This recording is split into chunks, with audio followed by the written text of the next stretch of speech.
after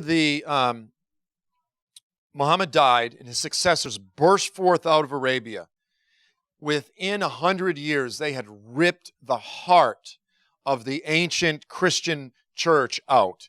All of the ancient great missionary sending capitals of Antioch and Ephesus and Jerusalem and Alexandria were all conquered. And suddenly these cities that were the great strongholds of the ancient Middle Eastern church were struggling minorities under the crushing foot of Islam. But now the church has survived. The believers have survived. Now many of them are the traditional, Assyrian and Catholics and so forth. But, many of them are believers in the Middle East. I know that, I'm a Protestant, and so don't get me wrong, but much of the church there has survived. But you look just the past few years with ISIS and so forth, and this is a perfect picture. It devours its victims, and now all you have is the struggling residue. And now it's going through after the fact and just crushing what's left until there's almost none left. It crushes the residue of it with its feet. This is like my son with cake. Then whatever's left, he's like picking it up off the floor and devouring it until nothing is left. The Roman Empire, on the other hand, he's so funny. He gets in bed with us at like 6 a.m. And you're like, what are you doing? And he goes, what are we having for dinner tonight? Like, that's literally the first thing on your mind. We'll be sitting there eating lunch, and as you're finishing the last French fry, he's like, what are we going to have for dinner? You're like, you're supposed to be sick of food right now. Like, you're finishing lunch at this moment, and you're already planning out. So, Mom, what you cooking tonight? On the other hand, the Roman Empire, unlike the Islamic Empire, as I said, it was known. Of all the empires of the ancient world, it's the empire that was known for adding. Once they crushed people, once they conquered peoples, they added infrastructure, they added law, they added order. They were known for the Roman roads, their aqueducts, all of these things. Now, they did not allow all of their conquered subjects to maintain their religion, but they had this exception, what's it called? The collegium something. So if you were an ancient religion such as Judaism, there was the exception. You guys can have your temple, you can do your sacrifices, and you don't have to sacrifice to Caesar and do the pagan thing. Everyone had to pay taxes. But listen, the Roman Empire, what was it? It's very simple. It was a giant revenue vacuum. That's all it was. You had the city of Rome. You had people eating, becoming gluttonous, homosexuality, just, getting high on the hog. And they build roads all over the world so that the money and the taxes could flow quickly back to Rome. That's all it was. That's all any empire really is a giant revenue collection machine. But they believed that by giving people infrastructure, law, and order, that they would prosper. They understood the economic principle of production, right? And again, they demanded Caesar, tip the hat to Caesar. They demanded taxes. But then when you look culturally, you go, did they demand everybody speak Latin? No. This was in terms of ancient empires, it was actually a pretty tolerant empire. They actually celebrated their tolerance by letting the Jews keep their temple. They said this is a monument of how forbearing we are and so forth. And much of the ancient Roman world was overcome actually by Greek culture. They weren't trying to make everybody worship the Roman gods. They pretty much adopted the Greek gods and just, Jupiter becomes Zeus, etc., right? Other way around. So again, you can go to the next slide. The Roman temple prospered, and under the Roman shadow, they allowed them, and it was oppressive. The taxes were steep. I don't want to make them sound like they were great, wonderful to live under, but compared to some of these other empires. Now, on the other hand, the Islamic Empire, which we've already looked at, the crushing empire. There we are. Go to the next map. So after Muhammad died, this is the area he conquered during his 32-year career. And then after he died, within about another 30 years, actually it was within 10 years, they conquered all of this in maroon. And then it was another 30 years. It only took them 40 years to make it all the way over to Spain and Portugal, which is where a lot of my ancestors came from, all the way over to India. And this is, again, I think I've listed some of the figures. Within 4 years, 1/3 Christians were killed. Now, people keep saying, is ISIS Islam? Yeah, they're doing exactly what Muhammad's successors did. Identical. Sweeping across the Middle East, pillaging, destroying, wiping out cities. Islam, unlike the Roman Empire, they didn't say, hey, we're going to add infrastructure so that you guys can thrive and prosper. They would bulldoze a city, take everything, take the women as slaves, march them back to Mecca, march them back to the various capitals, either in Syria or Iraq. It was just wipe out, destroy, pillage. It was a very different model. It was a giant, the jihad was an expansion for revenue collection, but it was a very different model. It was the crushing model. It was not the building model. It was not a nation building model. It was a nation destroying model. And so, you can look at numerous examples. Go to the next slide. In Afghanistan, you had, go to the next slide, you had the ancient, Buddhist statues that were there. The Taliban got out the dynamite and said, idolatry, boom, And I understand wanting to destroy idols. We tend to say, well, let's just make it a museum. They just get out the sledgehammer and just crush it. But listen, it's not, and we go, okay, well, but that's Buddhism, so we accept it.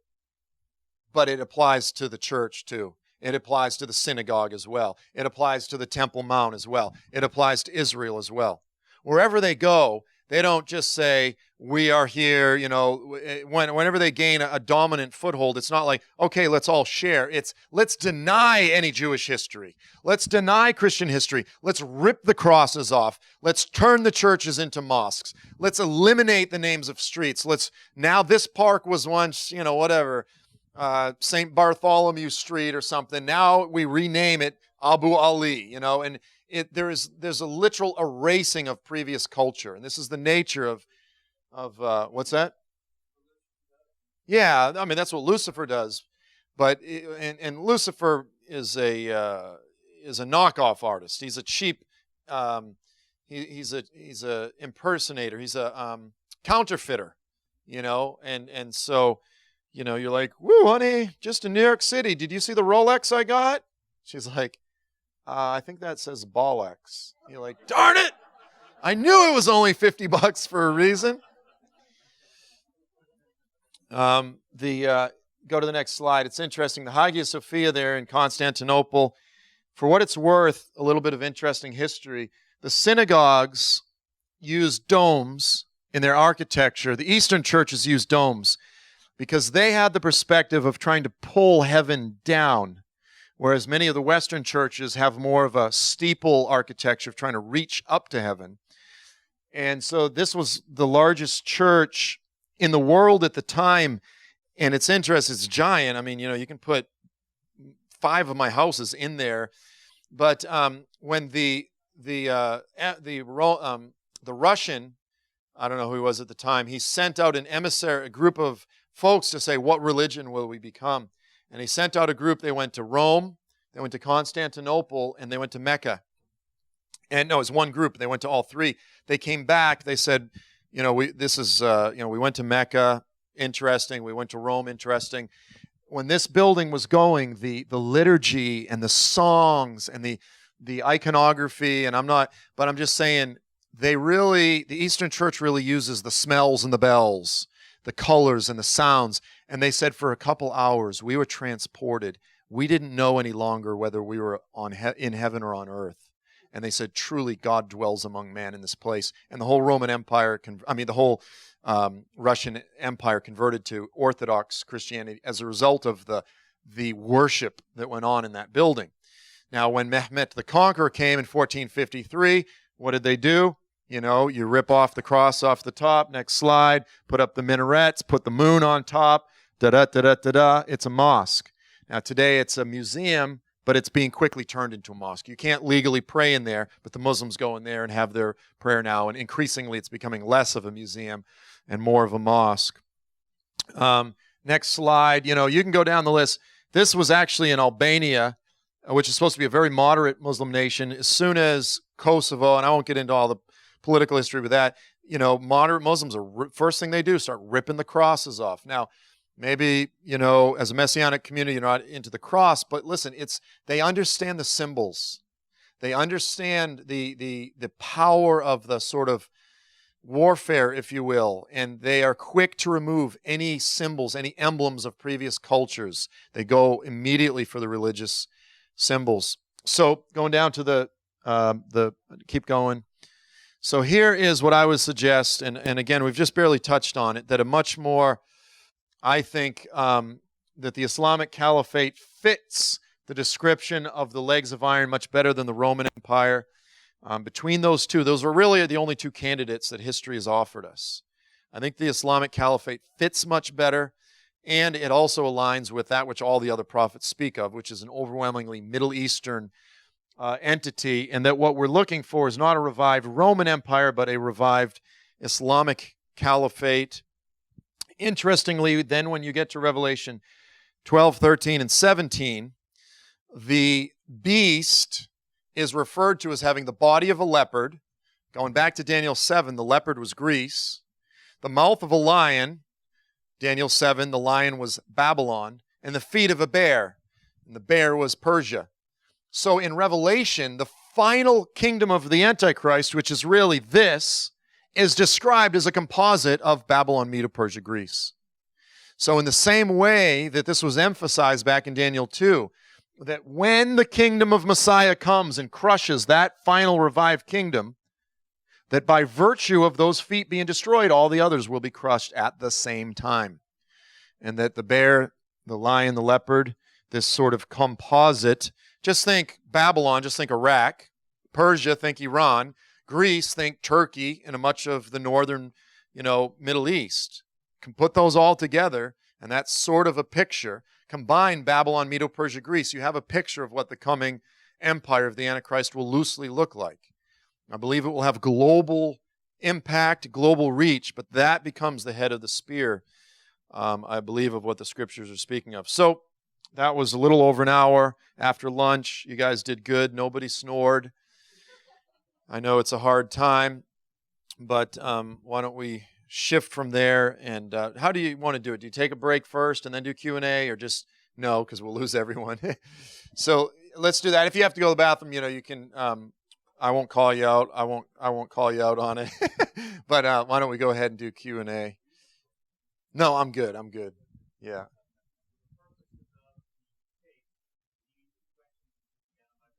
Okay. All right. Do you want to use this one here? I can run around and play Jimmy Fallon.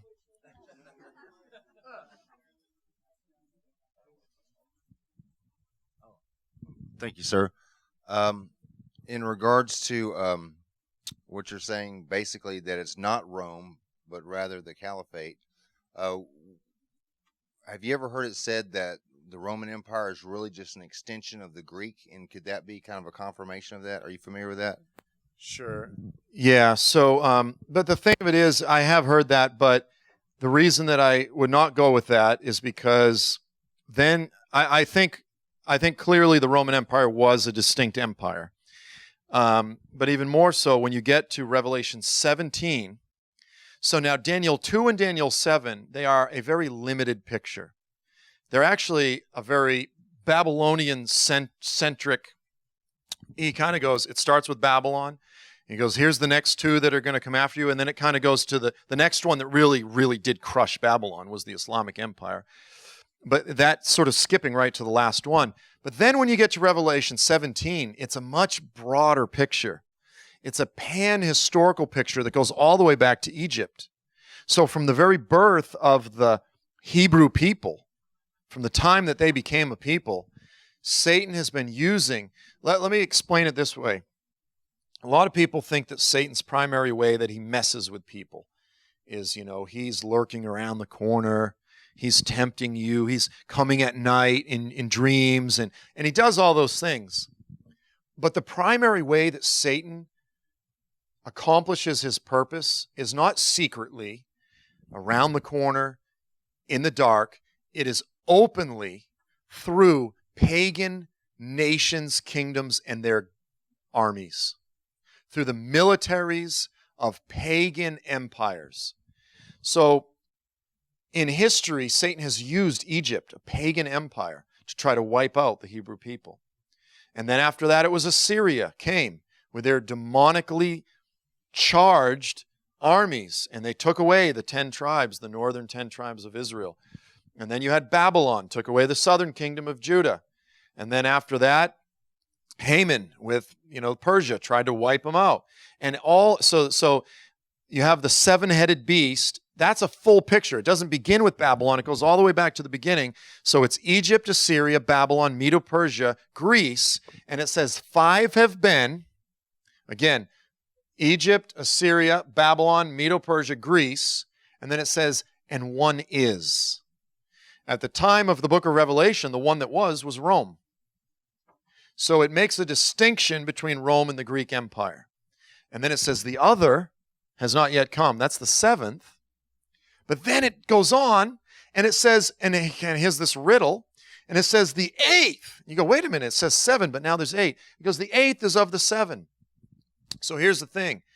And this is what all the guys do, some version of it that believe that the Roman Empire is the final empire. They say Rome was the 6th, Rome is the 7th, and the 8th. And you go, wait a minute, how can it be all 3? And they go, well, after the Antichrist is possessed by Satan, that's the 8th. And you go, but it's the same kingdom. You can't say each head is a different kingdom and all of a sudden just switch your criteria because it fits your theory. Because Daniel 2 and 7 already established that the final kingdom is a singular kingdom with 2 phases. Not one kingdom with 3 phases.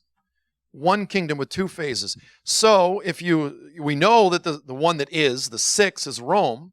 So the next one that comes is the kingdom that comes after Rome. The only other one that meets the pattern of, and what do they all share in common? They all controlled Israel.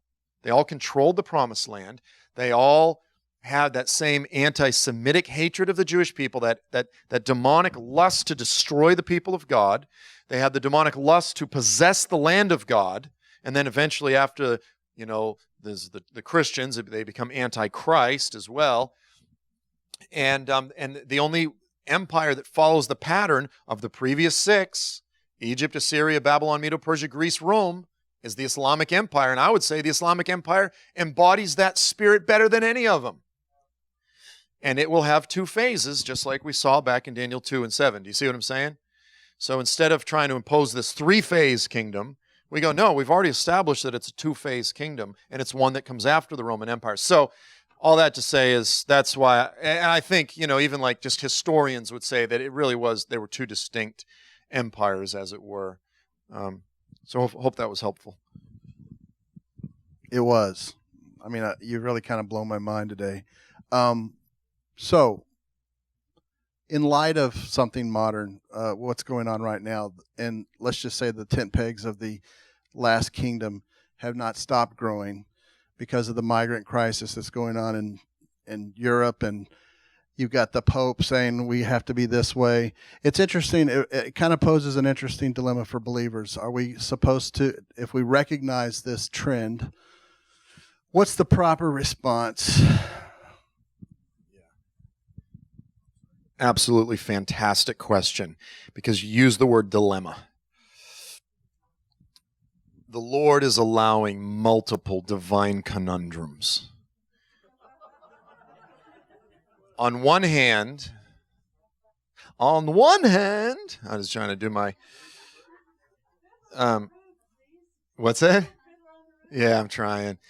On the other hand, on one hand, the very essence of the gospel, the very essence of the kingdom of God is the poor, the downtrodden, the afflicted, the needy, the forgotten, the hated, the marginalized, the sick, the lame, the blind.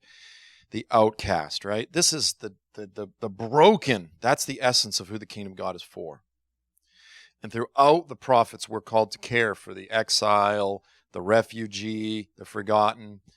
And the fact of the matter is that the majority of the people that are fleeing are legitimate refugees.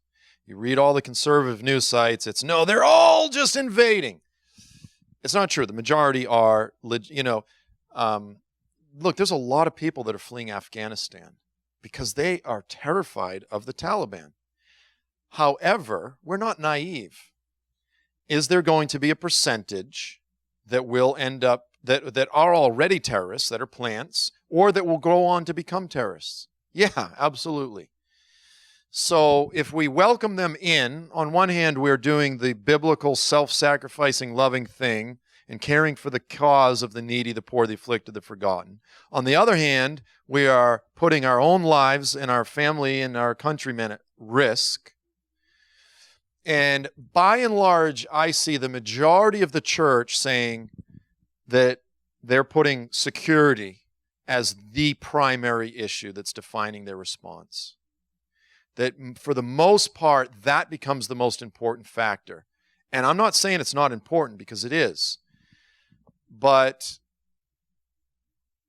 I say, how would Jesus be dealing with this? And I'll be honest, it's an incredibly difficult thing.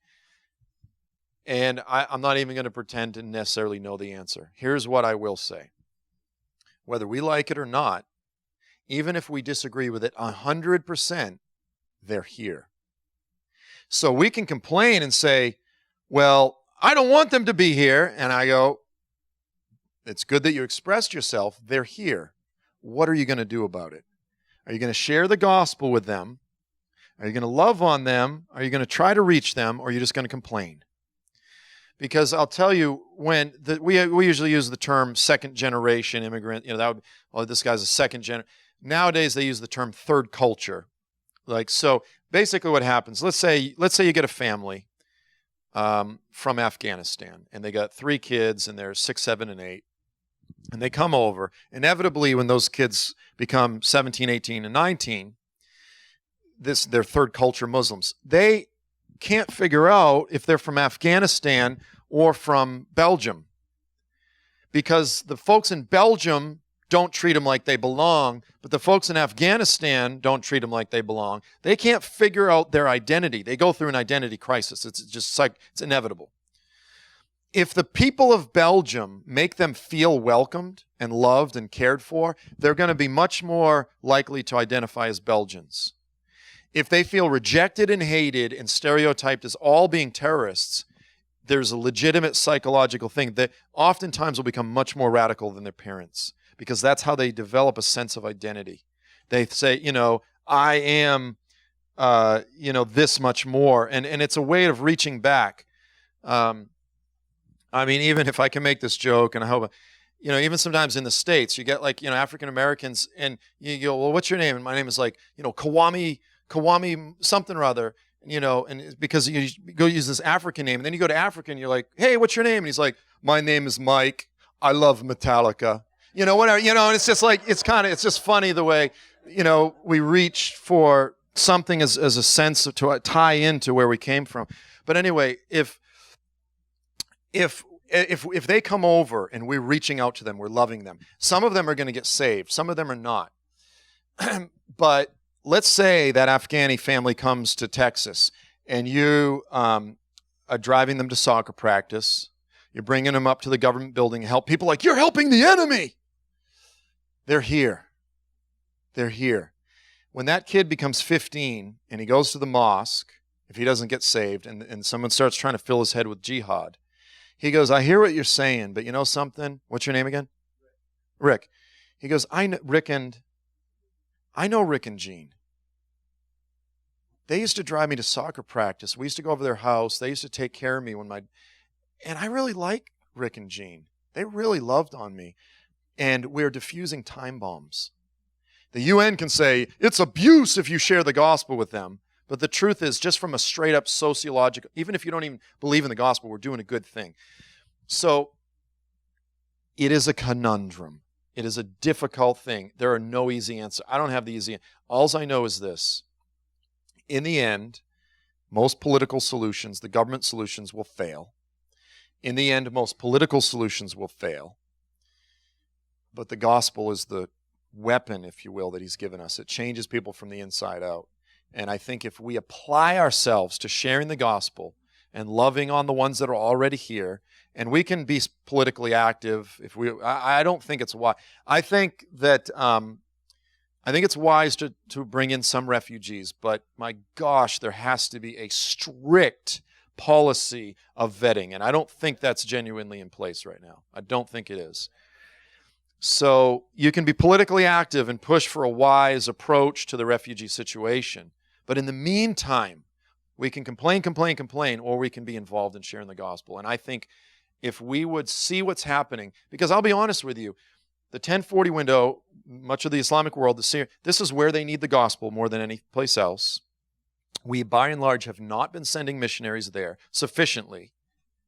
I think the Lord's bringing them to us. And we might not like that. God's not doing this. It's happening. And I'll tell you what, it's going to get worse.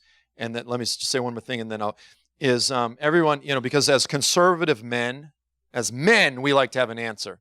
The wife comes and she's upset about this, and you're like, oh, well, here's what you can do about that, honey. She's like, shut up. But as conservatives, even more so. We're like, these stupid politicians, they don't know what they're doing.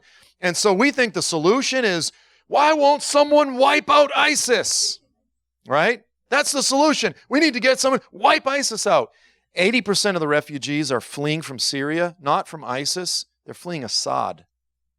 So you wipe out ISIS, the refugee crisis is going to explode. You want to talk about a divine conundrum? I have yet to see anyone offer a genuine solution to the mess that the Middle East is in right now that I think is not going to end up having all kinds of other crazy ramifications. So it's a conundrum, and we just need to really be very sober in saying, Yeshua, how do you want me to respond? How can I follow you?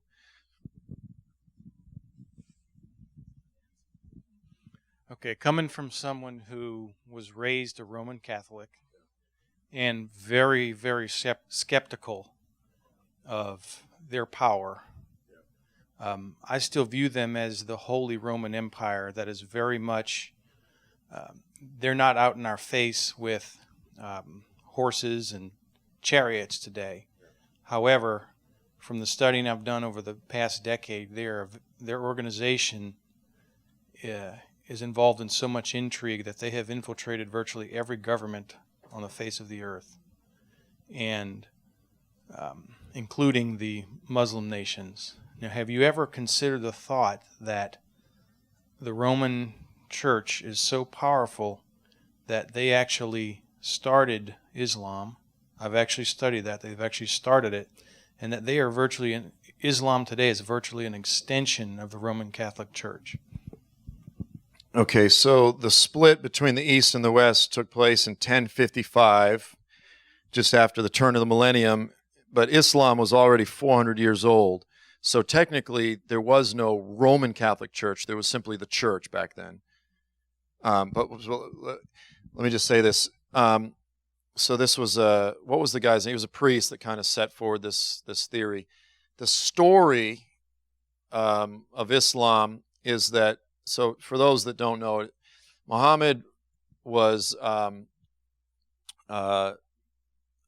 think he was about 25 years old. He marries this woman named Khadija, who's a caravan trader. She has a successful caravan business. And she marries this guy that's 15 years younger than her. So he's like 25, she's like 40. And he becomes her primary asset and, her young kind of husband. And as was the habit of, I know there's a little bit of a diversion, but as was the habit of the pagans of the day, they would go into the cave of Hira. They would fast and pray for a month during Ramadan. All the pagans did it. Now, he went out into the cave of Hira, which is a cave in Mecca. And as he was in there, the spirit comes over him, and it starts choking him. This is according to Islamic sacred texts. It's crushing him, and it demands of him to recite Iqra in Arabic, which is where we get the word Quran, Iqran, recitation. And And he says, I can't recite because I'm not one of these ecstatic poets. So in Arabia at the time, there were these poets that would allow spirits to channel through them, and they would recite Arabic poetry. It's kind of like Beyonce. The whole Sasha Fierce thing. Anyway, that's a joke. If you don't get it, you won't. But, it's becoming increasingly popular for these entertainers today to say they like allow spirits to channel through them so they can dance. Which is so sad because she's a pastor's daughter, but I won't go there. I miss the days of Destiny's Child. But anyway, it happened a second time. Muhammad said, I don't know how to recite. The third time, this presence is crushing him to where he said he felt like he was going to die. He allows the words of the Quran to start coming out of his mouth. This is the birth of the Quran. This is how the Quran started. Now, it doesn't take the discernment, of a rock to say that wasn't. They say it was Gabriel. To say that was not Gabriel. That was a demon. Now, Muhammad believed he was demon possessed. He was suicidal. He went back to his wife.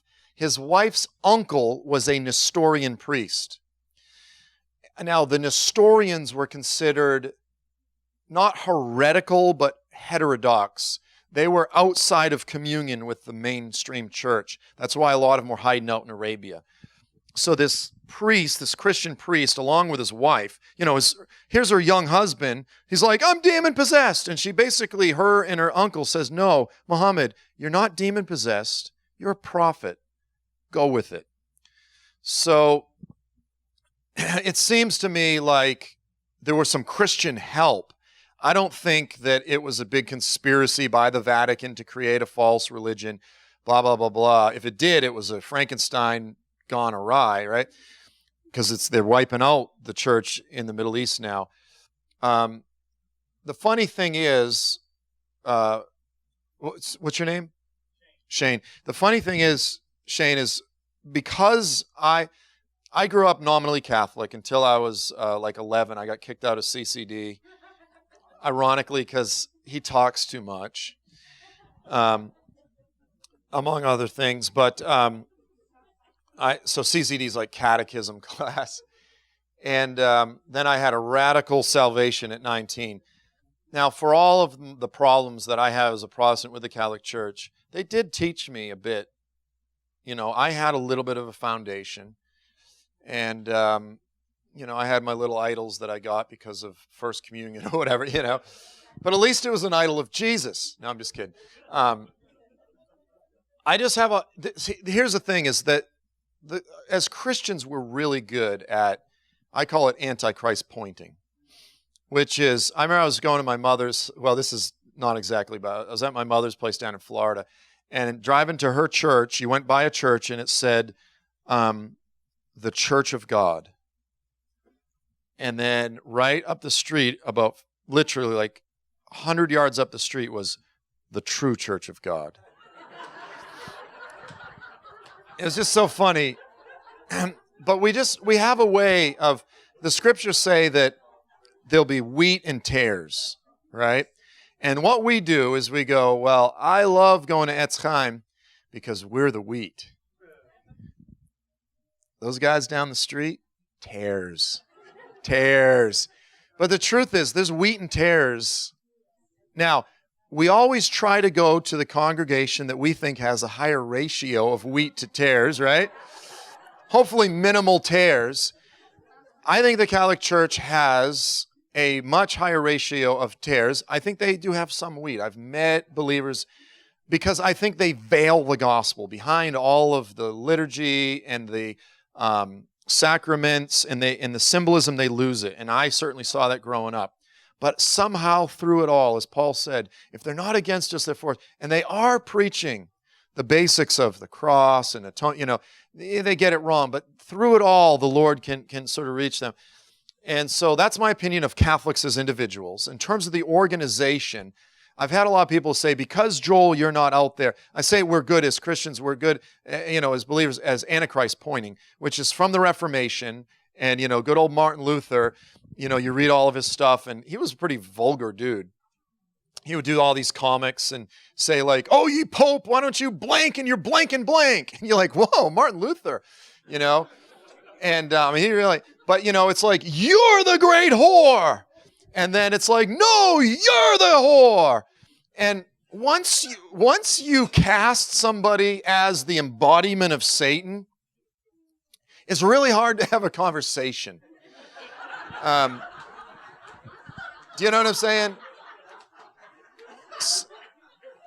So I have my Protestant issues with the Catholic Church, and some of them are strong. In terms of a lot of the stuff behind the scenes, it's hard because, you know what I mean? You don't know. I don't know. But because I've not been vehemently anti-Catholic, some people have accused me of being a pawn for the Catholic Church. Now, what's funny is that if you go online, I should also, can you access the internet real quick and like pull up a picture? Type in Joel Richardson, crypto Zionist. No, crypto Jew. Joel Richardson, crypto Jew, and pull up the picture. So there's white supremacist groups out there that say, they have this whole thing. Back in the early 90s, I went to Israel. I was secretly trained by the Mossad to infiltrate Christian churches to spread Zionism. Other people say that I am a pawn of the Catholic Church because I'm not harsh enough against the Catholic Church. And then others say I'm actually a secret Muslim. And then because I talk with my hands, somebody made a website and they took all these screenshots of me and made a collage where I'm doing all these gestures, and they say I'm working for the Illuminati. I'm like, how do you work for the Zionists, the Illuminati, and the Catholic Church? And I'm a Muslim. I do. And my wife's like, where's the checks? Where's the paychecks? Where's some of this Hasbara money? So, when it comes to conspiracy theory and stuff, like, I'll be honest with you, I avoid a lot of it. I like to put my hands on things that I can touch and see. And I don't know. I don't know what goes on. I have a hard time picturing Pope Francis there going, "Onward, French! Attack!" You know what I mean? "Belgium! Get the Jews!" No, I'm being silly, but I have a... I look at the picture. You don't have to pull up that video. I just thought it'd be funny. They have me with my eyes glowing red. This big, like, Star of David on me. Yeah, there you've got it. Joel Richardson, crypto Jew. Yeah, there it is. And, yeah, big devil behind me. And it's kind of lots of fun. And the guy's super, super gross white supremacist. But what I was saying is, I look at the scriptures and it says that in the last days, the faithful believers would be beheaded for their testimony of Jesus, right? I have a hard time thinking. Now, we can say, well, back in the day, the Catholic Church killed a lot of martyrs, you know what I'm saying? But you guys have seen the picture. You think that's fun? You look seriously Jewy. Yeah. It says clearly he's Jewish. Look at his nose. Joel Richardson is not your real name. Which is true. Yeah. My real name's actually much more Jewish, ironically. But, double secret crypto Jew. So, it's like a double fudge Oreo, except it's Jewish. But, I'm sorry, I lose my train of thought. Beheadings. It comes and goes. My wife doesn't love the beard. I've kind of tried to ease her into it the past few years. Kind of comes and goes. Yeah, cross, Star of David. Yeah, there it is. They made my eyes red. Clearly, look at the Jewy nose. But They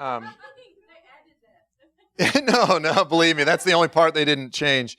But I have a hard time seeing the Pope Francis reviving guillotines of Protestants and beheadings and all that. So anyway, I know today, like in certain parts of Latin America, there's still a lot of persecution of Protestants, clearly. But there's also this reality, and I'll just end with this, is Pope John Paul, he actually came out at a point, openly acknowledged Catholic persecution of Jews, Protestants, and other Christians, and he repented. And God that I serve says that if you repent of your sins, he actually, forgives you. And I'm not, I don't know how that applies to a body of people, but so it's just, I exist today, and, I don't know what their money situation is. Seems like, every place I look, they're busy with lawsuits, with all the sex abuse, and I don't know how much money, all that to say is, I guess my answer is I don't know, but I try to put my hand on that which I can see. I'll give you an example. I was at a prophecy conference once. This is not to do with the Catholic Church, but I was with a bunch of guys. This was the week that ISIS was sweeping out of Syria, committing genocide. It was all in the news. This was the week. I'm sitting at a table with about 7 or 8 prophecy teachers, and I'm looking at the TV behind me, and it's ISIS. And this guy across the table from me says, I like a lot of your stuff, Joel, but I want you to know I think you're wrong. And he said the real issue that the church needs to be paying attention to is the Nephilim and the aliens. And I'm like, you're right, because that stuff on the TV, that's crazy. That's not real. The real issue is the Nephilim alien hybrids or something. And I'm just like, where's the, do you see what I'm saying? Like, I just tend to be someone that connects with what is tangible right in front of me. And in terms of all the other stuff, I just don't know. Even with me, there's all these theories. It's crazy. I'm like some stupid former drug addict from Missouri. My friend comes and visits me, from Iran, and he's like, Joel Richardson, I translated your book into Farsi, like the whole Iranian church, like you're like a legend. And then he comes and stays at my house. And he says, can I put I pick him up from the airport, and I pull up in my Ford Econoline van that's all rusted out, and I have a coat hanger in the back, and I'm like, sorry, the handle broke, and it's like, he's just like, you're killing me, it's like, you're like the get her done hillbilly guy. And, so it's just sometimes you read stuff on the internet, and it's like all these, and I'm not denying them, I just tend to be a much more, what I can see and touch is what I focus on. So anyway, I hope that meandering was helpful.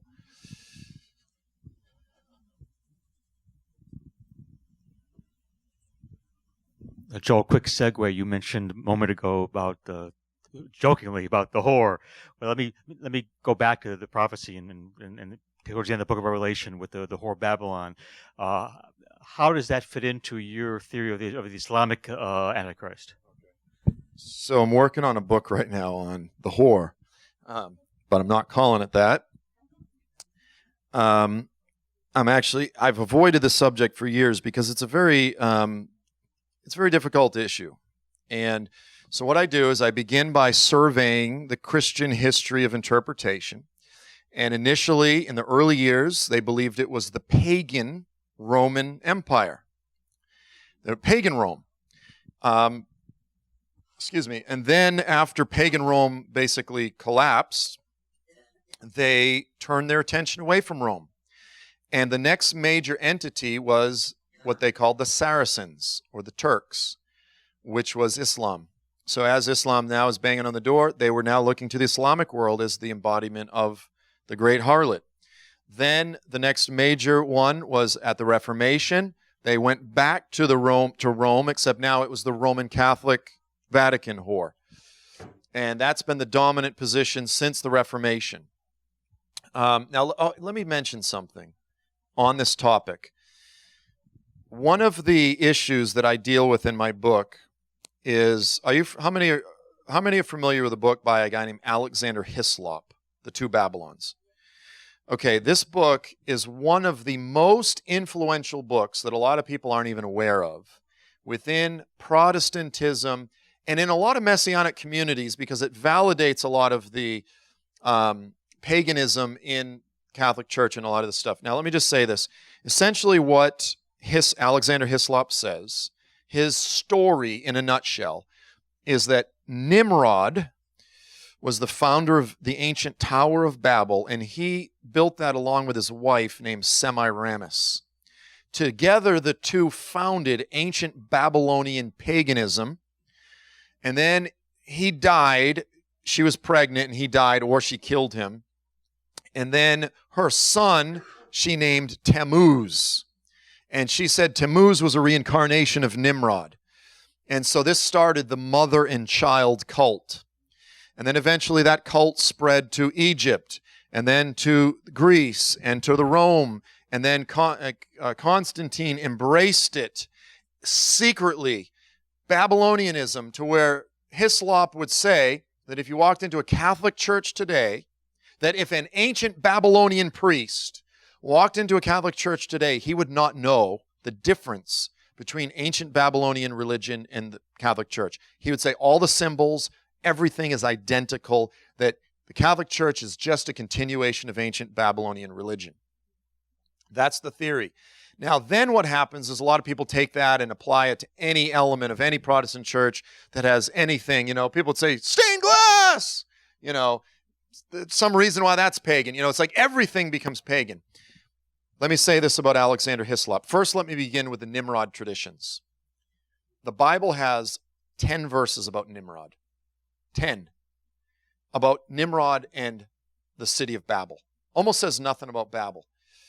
The next major stories that we find about Nimrod begin in the 1st century. Josephus talks about Nimrod. Philo of Alexandria talks about Nimrod. The Talmud starts having all these developed traditions about Nimrod. He was an enemy of Abraham. But there are all these stories, and they totally contradict each other. Multiple different stories.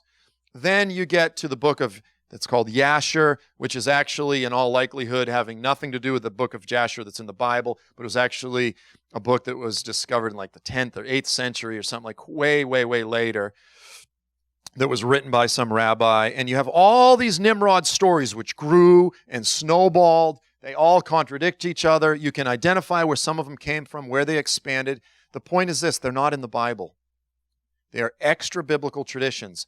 1800s, Alexander Hislop comes along, and he becomes the biggest guy that expands the Nimrod tradition. Here's my opinion of Hislop. Did you guys see the movie A Beautiful Mind? John Nash is the guy that gets recruited by the CIA. He's got this big wall with all the pictures. He starts looking for codes within magazines, and he thinks the Russians are sending secret words, and he's got all these strings, and it's like a giant spider web, and he sees it clearly, and he's schizophrenic, but he believes he's uncovering secret code. Alexander Hislop, if you really take the time to study his work, I'm convinced was schizophrenic and was very similar to John Nash. The way that his primary scholarship works is this. Let's say you live 100 years from now. You look back. Joel Richardson, Joel Rosenberg. They both are named Joel. Both of their names begin with R. They both talk about a lot of the same things. Who will deny that they are one and the same? That's literally like, he does that 1,000 times, except sometimes it's crazy. He goes like this. Here's an example. He says, Nimrod was a hunter. Well, back in the day, the best form of hunting was after leopards. They used to use leopards as they hunted. Well, here's a picture that I found from some lithograph book from the 1800s, and that guy's carrying a spotted fawn, and that's an Assyrian god. Notice the spots. Who else has spots? Leopards. Clearly, this is Nimrod. I'm not kidding you. It's like this, and sometimes it's a little bit more developed. Some of the problems, Semiramis, if she was even a real individual, lived about 1,500 years after Nimrod. There's no way they lived at the same time. But some of the Greek writers in the 1st century say that Semiramis' husband was named Ninus, but his real name was Ninurta. But Hislop says that Ninus is clearly Nimrod. And obviously the same guy. And then there's people that say in the traditions that Semiramis built, but again, the real woman Semiramis lived 1,500. So anyway, the point is, like, in terms of legitimate scholarship, it's like crazy. But yet the guy, he's like a genius in that he uses like thousands of references, and it's so impressive because it's almost like Webster. People cite him like, well, Webster says this. You know, people cite like, well, Hislop says this. But you go back, and when you really stop and carefully work through his stuff, it's crazy. And it's like this, someone does this, George Bush. Did you see that picture? Clearly he worships the devil. Everyone knows it. He's a Longhorns fan. And the thing of it is sometimes symbols can be, you know what I mean? We have to be careful there. Not every Longhorns fan worships the devil, but someone could be at the Longhorns fan. Close. Yeah. Boo, moo. But I don't know. I could care less about football teams. I was going to try to make some Missouri statement. I don't care. The Chiefs don't, or something. The Chiefs stink anyway. But well, they're not bad. But the point is, with regard to Mystery Babylon, a lot of people have cast the Catholic Church as Babylon, and much of it comes from Alexander Hislop. We need, as responsible Bereans, to look at the whole Hislop story and say, it's crazy. This guy, I don't think he was a fraud. I think he was schizophrenic. I legitimately think he was maybe autistic. Like, he was brilliant, but he clearly saw patterns that did not exist. And so I have a whole chapter where I work through that. Hopefully next spring, about a year from now. I believe I work through all now today you get up to modern times. Now you get theories that Mystery Babylon is apostate. It's more conceptual. Apostate Christianity in general, the Illuminati, some people say New York City, UN, sometimes they combine various versions of those. If I tell you what I believe, you'll go, that's weird. That's why it takes a whole book to explain it. I believe that Babylon is basically this. You have the 7 empires. Babylon was the capital of Babylonia. It was the capital city of Babylon, which was the third beast, the head of the beast. It was the third satanic empire. In the first century, 1 Peter 5:13, is in the city of Rome, and he says, she, referring to the church, she who is in Babylon greets you, as does my son Mark. And there are a few other examples in some of the intertestamental literature where the Jews and the early believers referred to the city of Rome as Babylon. Rome was the new Babylon. The point is this: Babylon is the capital of the reigning beast empire. It's a concept that migrates. It's a city. But whenever there's a new empire, Satan just moves shop. So at one time it was Babylon versus Jerusalem. At another time it was Rome versus Jerusalem. But they called it essentially the new Babylon. And if the Islamic theory is true, if the seventh empire is Islam, then you go, what is the spiritual and financial capital of the seventh empire? And the answer is Mecca. Saudi Arabia is the greatest city of idolatry that mankind has ever produced.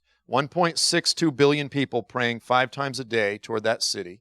It is the womb it's the womb and the heart of resistance against Jerusalem.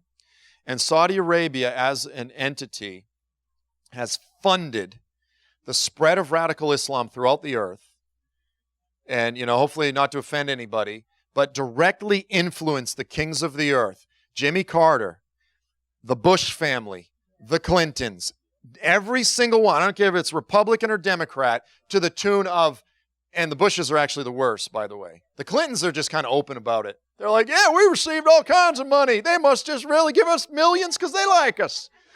The Bushes kind of hide it in all of these bank shell corporations, but you talk about the largest foreign lobby in Washington, it's the Saudis. And the Saudi government has spent more to spread specifically radical Wahhabi Islam throughout the earth more than any other evangelistic campaign in the entire history of the Protestant church, more than the Soviet propaganda. They have spent the equivalent of the entire budget of the whole Southern Baptist Missions Convention. They've spent that every 3 months for the past 40 years.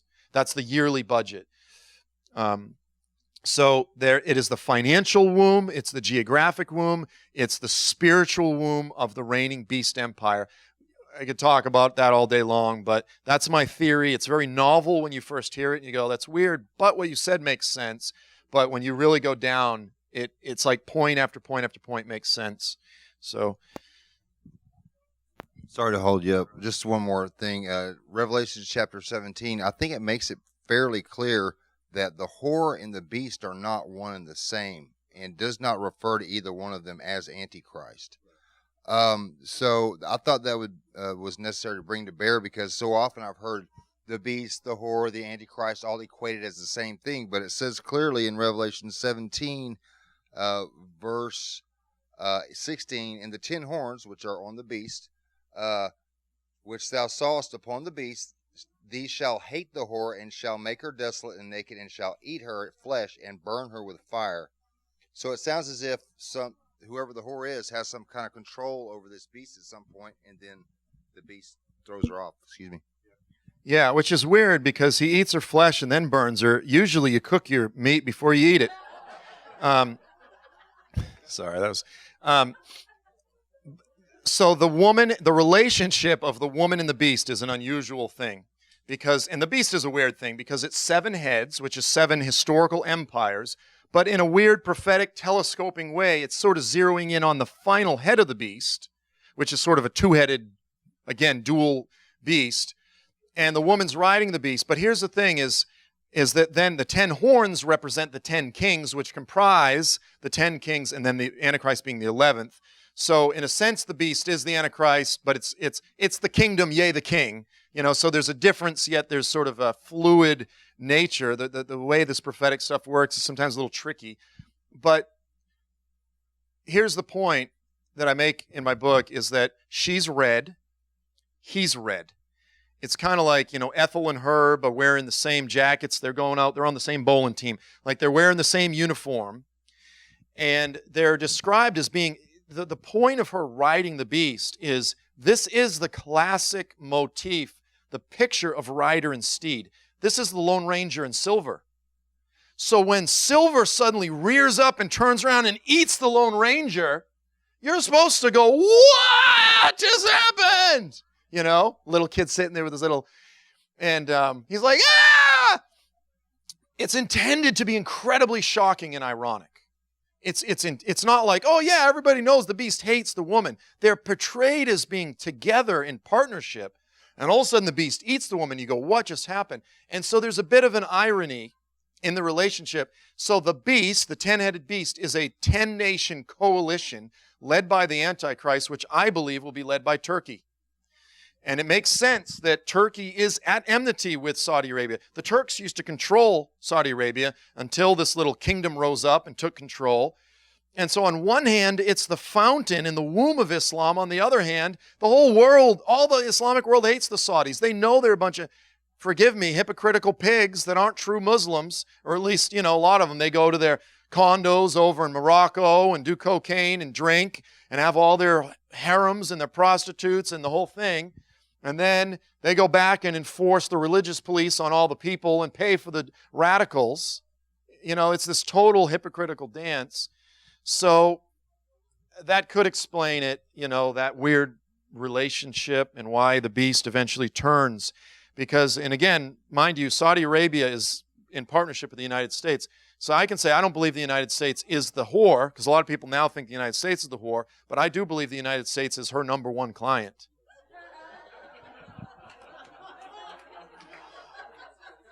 So, how long does it take from here to the airport?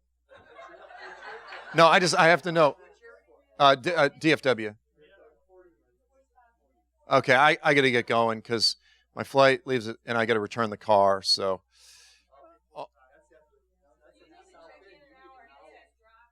okay, so yeah, I got to get going. So let's just leave it on the whore note. And it was good to be with you all. Lord bless you.